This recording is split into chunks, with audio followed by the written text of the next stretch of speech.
Here, it's time for us to listen to Sarah and Abigail and talk about their trip to Haiti. I'm excited, so I hope you are too. So this is Sarah and Abigail Travis. So, here's. And I was going to ask Craig to come pray for us before we start. Would you bow with me? Lord, I just thank you once again for the opportunity for all of us to be here and to listen to the experiences that Sarah and Abigail shared. It's been very enjoyable for me to hear, and I just pray that you will be with them as they share and just be on everyone's heart to see the need and to understand what's going on in a country that some of us have just no idea what it's like.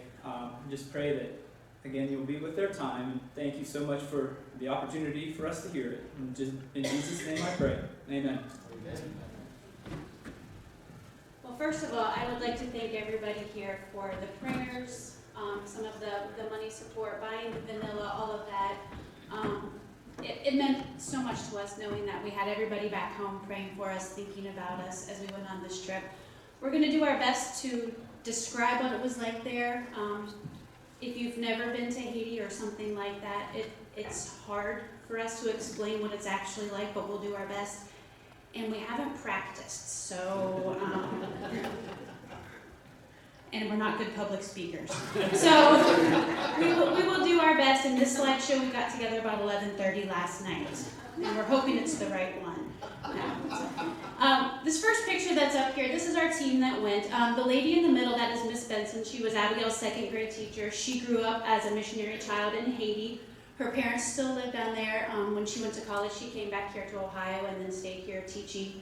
And that's how we came to be to know Miss Benson, through Northridge.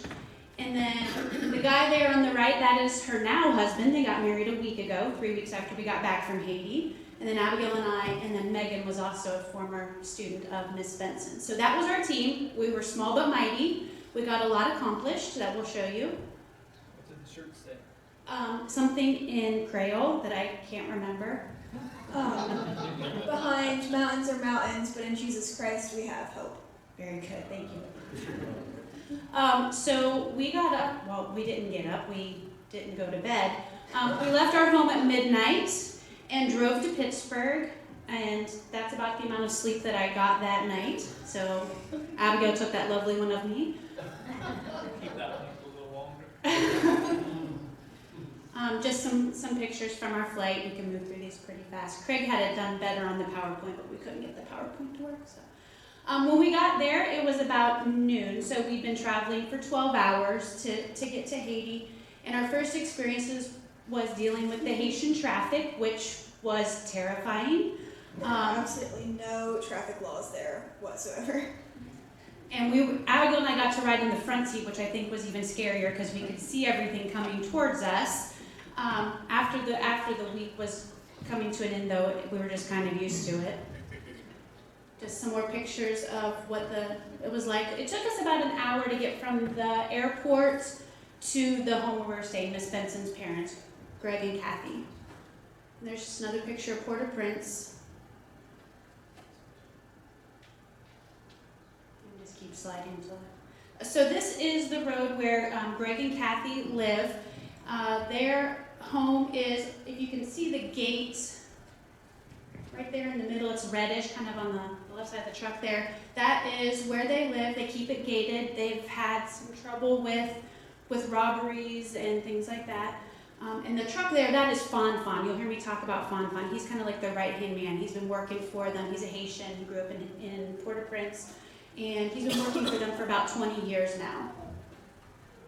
And this is the home where we stayed. We actually, on that balcony up there every night, is where we would go back and do our devotions after our day of working. We'd sit out there and talk and pray and read the Bible. So we're still smiling in this picture because this was the start of our first work day. That is the work truck. And we would ride in the back in the cage, which you'll see one picture. I was a little scared for my life. We would ride back there. We were going about an hour out of town to Fan's school that he had started on this first day. And so we're all still smiling at this point. We're driving out of town. This is the riverbed that we were driving through. You can see a goat, you can see piles of trash. There were people picking through the trash. These are mostly, the people that live out here are ones whose homes fell down during the earthquake 8 years ago. I think 8 years. 2010. In 2010. So they just like squatters out there along the river, and they would make piles of trash. When they just go out and burn it, that's how they get rid of their trash. So this whole field is just burning trash.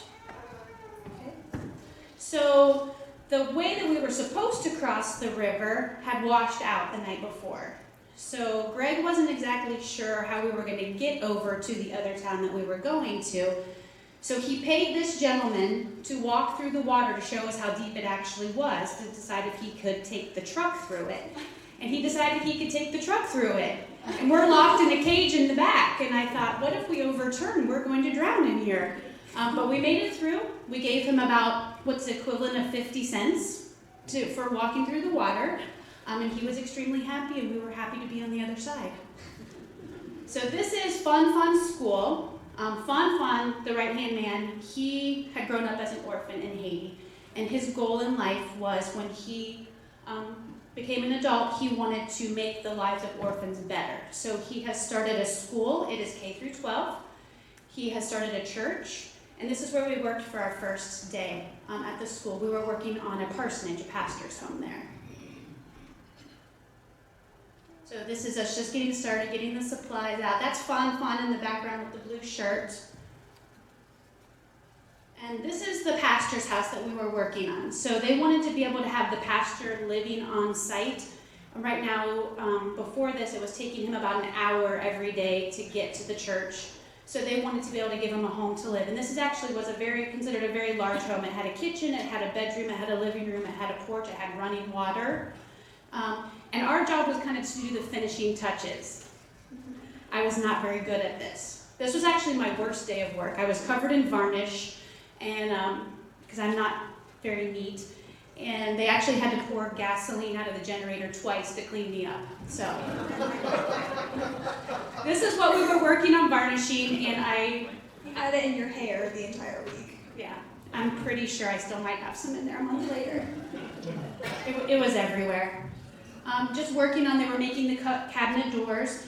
That is Greg on the left. That is Miss Benson's father. He's the one who back in, it would have, I don't know what year, felt called to go to Haiti with his wife and start these missions. And he's been through a lot. If you could hear him talk, you would be amazed that he's still down there. This is the cafeteria at the school there. This is where we ate our lunch that day. We had a picnic lunch every day. This was the really tall broom that we tried to use. We couldn't figure out why the broom was so enormous, and then we figured out it was for cleaning the ceilings. But we were trying to use it to sweep the floor that day. It was pretty funny. All of us learned how to use power tools we'd never used before. Abigail was up high on the ladder. We've never seen that before, drilling things. I got really good at holding ladders. That's Fun, and that's Abigail and Megan. This is towards the end of our days. We were finishing up in the home. They had about 2 more days of work after we left to get it ready for them to move in. And that's the outside of it. And Abigail outside of it.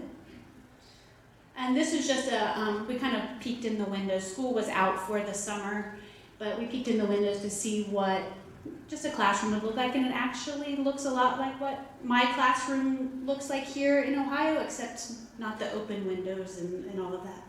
We have a lot of the similar things. And then, this is where our smiles kind of went away.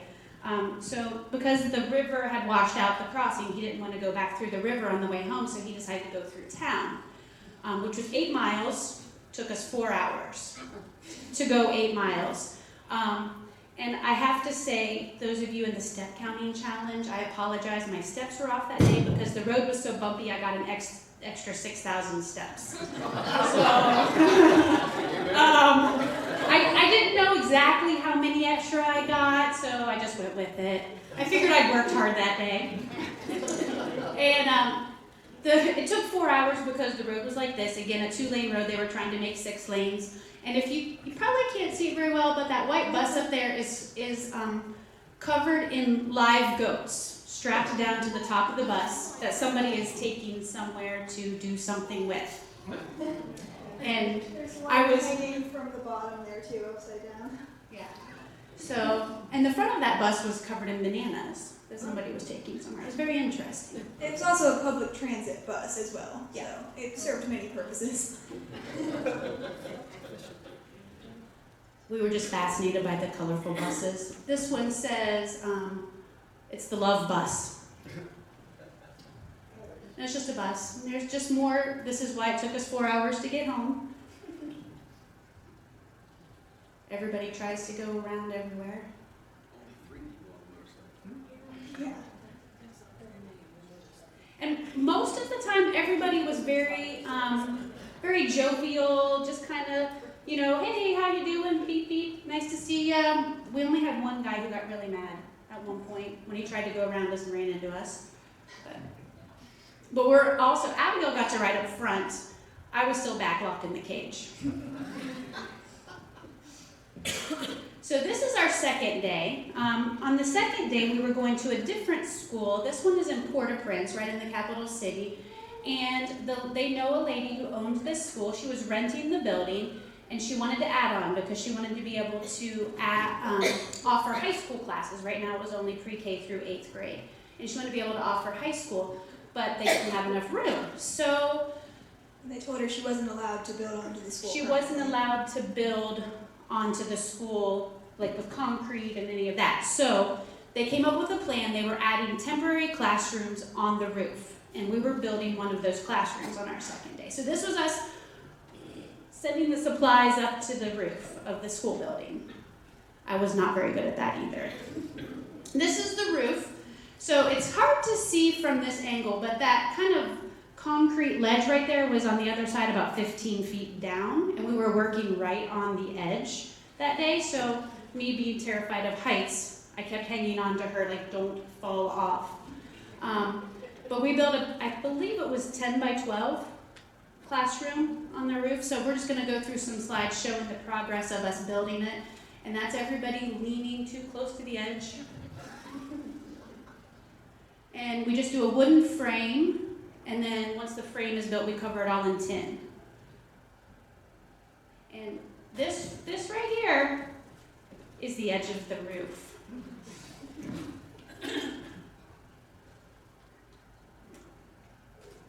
That is Mac. He is a Haitian worker that they hired. We had 2 that we worked with, Bruno and Mac. They didn't speak much English. He would whistle at Abigail and I, and we knew the special whistle he had for us when he needed us to come and bring more tin and to screw it in. So he was pretty cool. There's me. I was like the tallest, so I got to stand and screw something in. And this is all, remember, 15 feet up from the ground. That's Bruno. He's the other one that we worked with. He always worked on the roofs. And that you can see, this was at lunchtime. You can see where we're building up there on top. And there's already a classroom done that they'd done previously.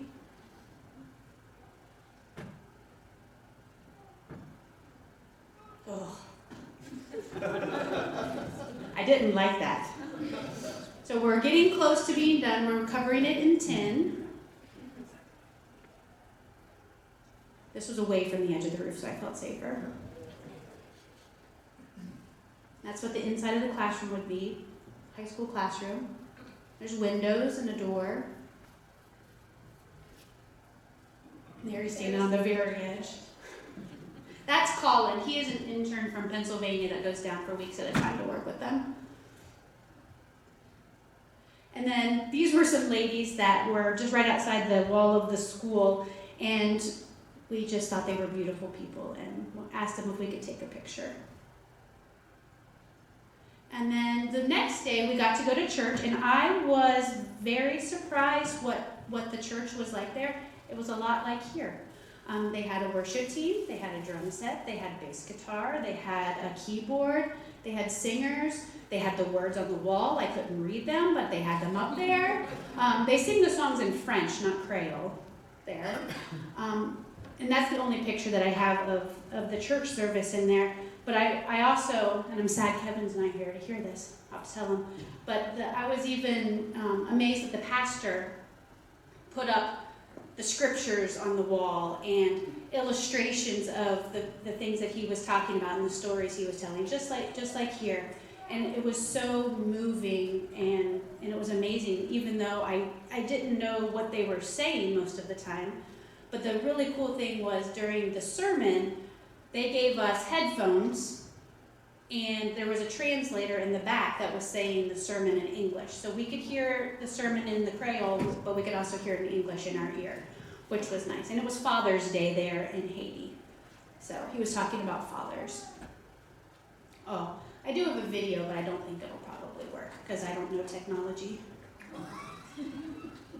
But even though we did have that English translation, it was always pretty neat to see how you could tell what people were trying to say or trying to get you to understand, even if you didn't speak the same language.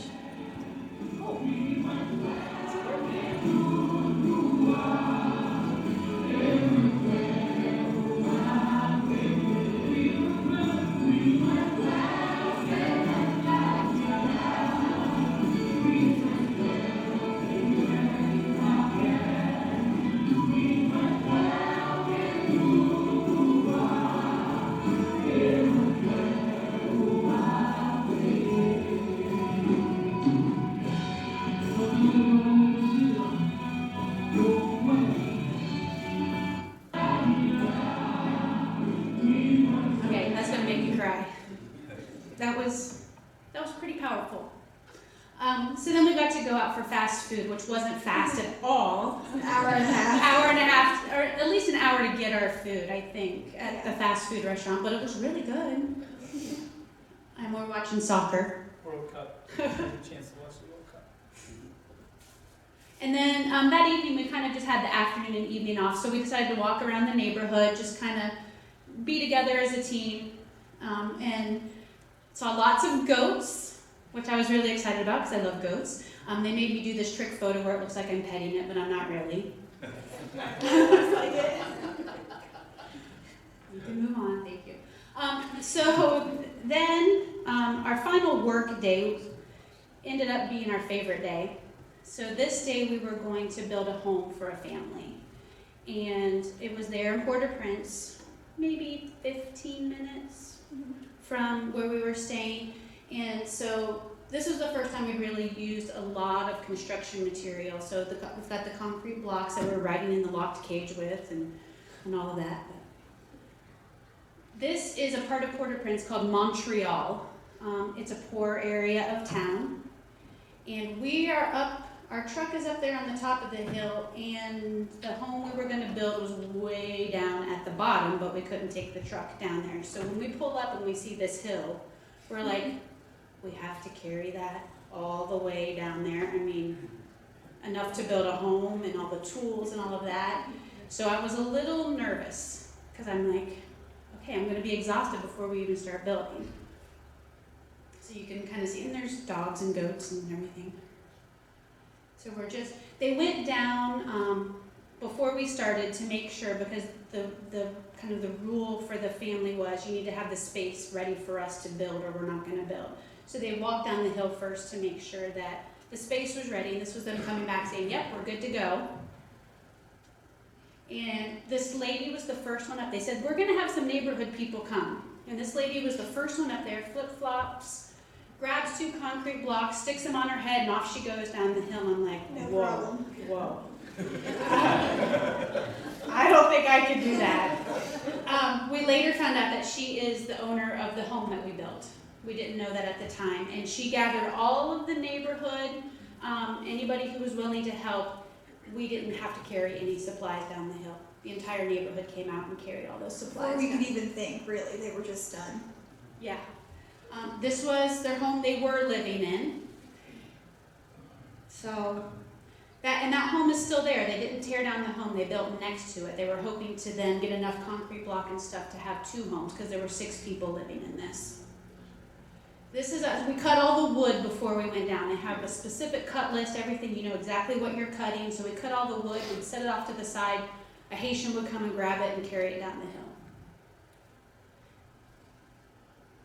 You were down here. Right. I wasn't down here for this part. So while they were up cutting the wood, we were all down there getting the foundation laid, putting the cement blocks down, and putting all of the plywood on. And slowly but surely, every single kid in that neighborhood came to line the fences all around the property to watch everything we were doing. And there's about probably 2 feet around the edge of where we're building the home between us and like the other homes. Not very much space. Abigail working. While I was up watching, or not watching, helping them cut the wood, I actually did help. There were these 3 boys playing soccer right there with a basketball, just right there on the street. But they couldn't let the ball go because it would just go all the way down into that ravine. And throughout this entire process, that's the lady that had the concrete blocks on her head. Once we got all the supplies down there, she just stood and watched, and she was a beautiful person. We spoke nothing of her language, and she spoke none of our language. But she was just a beautiful woman inside and out. I told her that she was beautiful because I didn't know that word. And then I was so excited. So before we left, my mom goes, "Do you want to take some peppermints? Your dad went to Sam's Club and bought too many." So she had this bag of, 600 peppermints. And so we packed them and we took them. And this was the day I was told I'd be allowed to pass out the peppermints. And so Fawn's telling the kids they may only have 2 because otherwise they'll want handfuls and handfuls. So we started passing out peppermints. And after that, I did no more construction work. I played with the kids the rest of the time that we were there. They were my best friend after that. So this is us passing out the peppermints to the kids. This is right next to where we're building the house. Like right behind me in that picture is all the construction going on. And they just loved the peppermints. They were so excited. Kids up in trees, passing out peppermints. And then, this family. Okay, so I fell in love with that baby. Maybe didn't want to leave her. And then I got to hold it. The mom just handed it to me, and I'm like, oh, yes. And so I just held that baby for, a really long time. I didn't want to give her up. And then Abigail took her from me. More of the kids. They loved having their pictures taken and then us showing them their pictures. And there I did do a little bit of work. There's proof. No, you're just posing with it.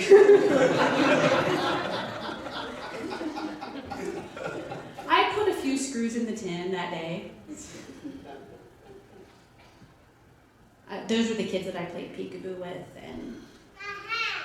And then we took some selfies together. They love doing selfies. So there we are. Reflection. And there's Colin and Bruno up on the roof saying, yes, we're done with the roof. Get back to work. No. So that's Greg. That's Miss Benson's father. And just a quick something about him. He's been down there 20 plus years, I believe 22 years. He has leukemia. He takes chemotherapy every day. He's sick to his stomach. He can't eat well. He also has something in his brain that causes him to lose his short-term memory and various other ailments. He has prostate cancer too, 2 types of cancer. But he's out there every day doing this, day after day after day. And so when my arms got tired, I'm like, I can't be complaining. Like, God's there. God's helping him do this. Once we got the inside the outside of the home done, then we finished up the inside, and the lady moved inside so she could see the progress of her home. We're putting on the door.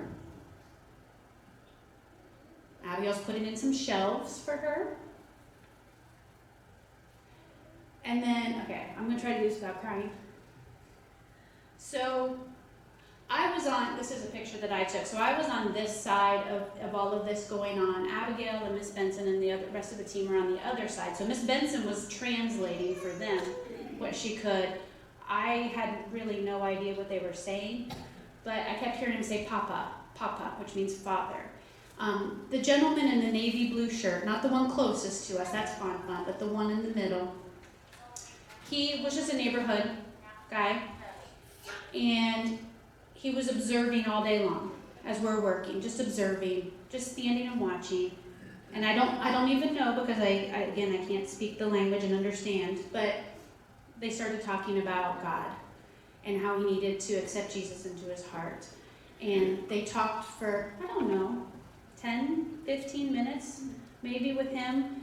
And at the end when they were done, he accepted Christ right there.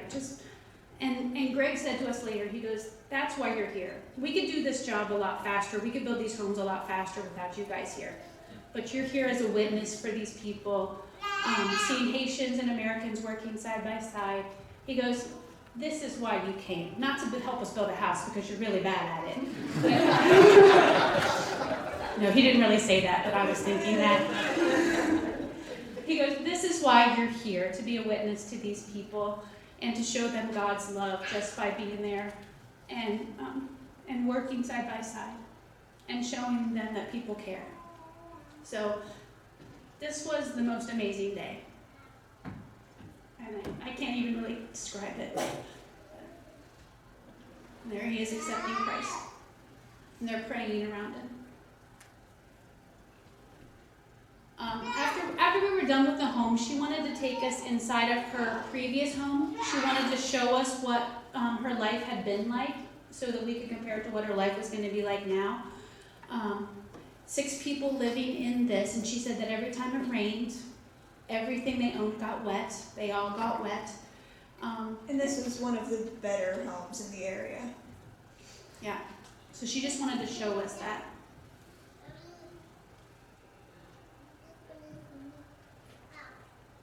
I think that's all their belongings they had gathered up to move into their new home after we left.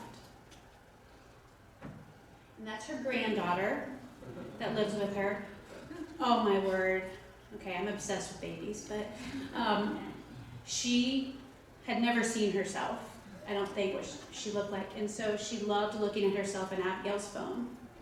She did that for the longest time. And then as the day closed, I got to present them with a Bible for their home. We gave them a Bible in Cradle and then also a children's Bible that they could read to all of their kids and grandkids. And so I got to be able to do that. And then Megan handed them a lock. Now they could lock their home and their possessions would be safe and they wouldn't have to worry anymore. And this picture, they were very happy. And their home is 10 by 12 and made out of tin, and they were very, very happy. And then we had to trek back up the hill. And have lunch in the back of the truck. And then Mac and Bruno, the two Haitians that we worked alongside with, they wanted to show us their homes because they lived in this area of Port-au-Prince, and they wanted us to see their homes because Greg had built them homes as well. And this is Bruno's daughter. She had to kiss all of us when she met us. And I got to hold another baby. This one was only a month old. And we played patty cake with the kids. And then Abigail held the baby. And Mac, he was so proud of his home. It was immaculate, and he wanted pictures of us with him sitting on his bed to show, just how proud he was of what his home looked like. And he has a Michigan State shirt, I don't know. And then we were playing with the kids. Gloria, that's Gloria right there, she was the funniest child I think I've ever met in my life. And she loved that we were there. And she kept hanging on us and playing games with us, and she was not shy. And she made me carry her up the hill. And then she's making silly faces because I was trying to take a picture of her with Abigail. And after that, we got to go to Village of Grace. It is a place where after the earthquake, it was about 180 tents where people were living. And one by one, Greg would go in and replace a tent with a home. And so now it's a village called Village of Grace that is about 180 of the tin homes that we built. And I got to take peppermints and play with the kids again. Felt like we were drowning in children. Yes. Every single kid in that entire community came out to get these peppermints and hang on us. And there was one gentleman in that previous picture, I don't know if you can go back. The one in the back who looks like he's yelling, he was yelling at all the other kids. And he became my helper in telling me who had already gotten peppermints and who hadn't. He was keeping track, and he would be like, "No, you already have one." And he would tell me who hadn't gotten one because he didn't want anybody left out. This is just pictures of us with the kids. This was my favorite day, this whole day of building the home and then getting to go to the village. This is what the streets of the village look like. It would just hang on us.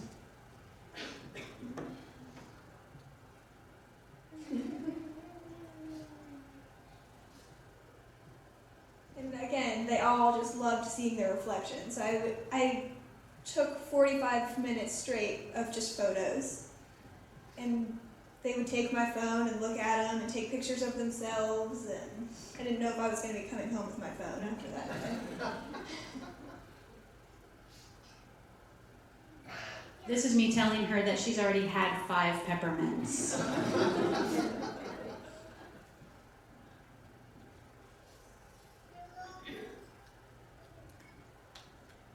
So then we got to have a little bit of fun, and we're almost done. We just have a few photos of the fun things that we did. We went over and went to a tin shop where they take the big, 55-gallon drums, and they flatten them out, and they make artwork with them to sell.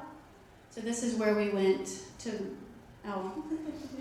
and those are plantains, and they're made into chips, and they're really good. And so Abigail loved this sign. You want to tell about that?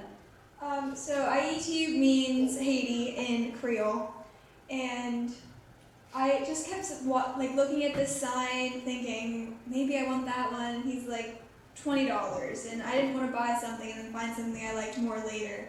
And I kept kind of looking at it, trying to decide, and all of a sudden he just goes, "You know what? You love this sign, and I want you to have it." And so he just gave me this sign. I don't know. We asked him how long it took for him to make that, and he said 1 day. It took him a day to make that sign, and he wanted her to have it. He said, "I give this to you as a gift." So we bought other things from him to make up for it. He had Ohio State stuff. He really did. So this is there were probably 30 or 40 of these little shops. And they all want you to go in there, so we spent a long time going And a lot of in all money. of these shops. This is flattening out the drums and drawing on them what they were going to cut out and designing them. And then we drove back through all of the trash. Again, the smell, nothing that I've ever smelled like that. And to think people live in that, they were there washing clothes and getting ready to take a bath until we showed up to cross the river.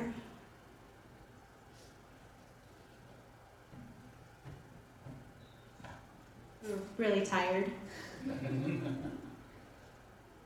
And then I just put this picture in here. So Miss Benson, when she lived there and went to school, she went to an English-speaking school, and she wanted us to show us her school we were there, and this was just a sign that they have up there, like their vision statement for the school, to prepare and equip students to transform their world for the glory of Jesus Christ.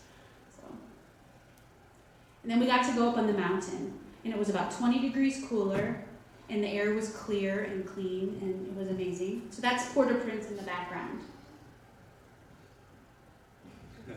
Of course, we had to. And that's our whole group. And this was, I took this for my dad because this is how they farm up in the mountains. They do like terrace farming. And Abigail took 1,000,000 photos. About 1,200.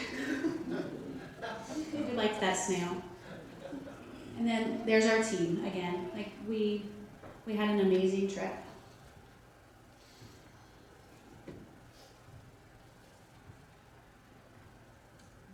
And that's it. So, again, thank you for all of your prayers, your support. Sorry, I really didn't mean to talk this long, but We could have talked for hours, probably. yeah. Does anybody have any questions? Yeah, Skip? How long were you there? We were there for a week. A week. Oh, geez. Ta-da! Yeah. ciao. Do you have Mac's address so we could send us some high state gear to get him properly loaded? I could probably make that happen. I have the address of Greg and Kathy. They could get it to him. Yeah, that's a great idea. And the reason the tin workers had the Ohio State stuff, they had all sorts of college logos and stuff, because when they find people who come and work there, there was in the town, like a group from Ohio State was always down there doing some sort of mission work, and so they would start making things to try to entice people to buy them that they knew meant a lot to them. They had no idea what Ohio State was, I'm sure. What did it cost to build one of the little homes? It was about around 1,000 for one home. And so what's really cool, so Abigail's in the 4-H band, some of you know that, and they do a community service every year, and this year they wanted to raise enough money to be able to build a home in Haiti, send money down to build a home. And so for one of the socials, they've never raised more than $400 or $500 at a time. And I got up and spoke just a second about, what we were raising money for to build a home in Haiti. In about a half an hour, they've raised $927. So that's more than the 4-H band's ever raised in one night at a social before. So that was pretty cool. So we'll get to build a home, another home down in Haiti. Anything else? What's unemployment rate? Oh, I don't know. Hi. Yeah. But one thing that's interesting that I didn't know is Haiti has the most millionaires per capita than any other country in the world. But it also it's the poorest country in the Western Hemisphere. So you'll have $1 million homes next to tents. And it's not really divided by like, this is the rich area of town, this is the poor area of town. They're all just intermixed. But I would have to say unemployment's extremely high because the amount of people that are just standing on the streets all day long. But they're all so content in that, and they're always super clean and well put together, and like you wouldn't know that they live in a tent. Yeah, and I think my one word to describe the people of Haiti is joyful. They're living in those tents in conditions that I don't even want to sleep in the backyard for one night in, and they're joyful people. A lot of them know God, love God, and they're just happy. They're happy people, and I wish that we all could be more content the way that they are. Anything else? Is there any windows or anything in those houses, or are they just there's windows? Okay. Yeah, they put Just one in the houses. one window in the back, so like directly across from the door, so they can open them up and get like airflow.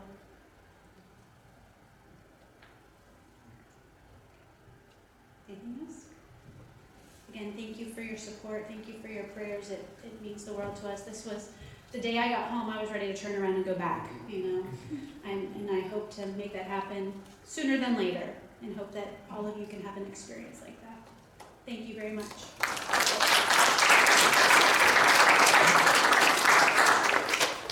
Greg, you want to pray to close us out? Lord, thank you once again for the opportunity to hear. Again, pray that you will keep that on our hearts and minds, and someday be willing to have that experience also. Lord, thank you for all of those that have already gone and experienced that and shared with us, and just pray that you'll continue to be with the Haitian people and all of us, and everything that we do and say, may it be pleasing in your sight. Please be with us until we are back in these walls again. Lord, we just thank you so much. In Jesus' name, amen.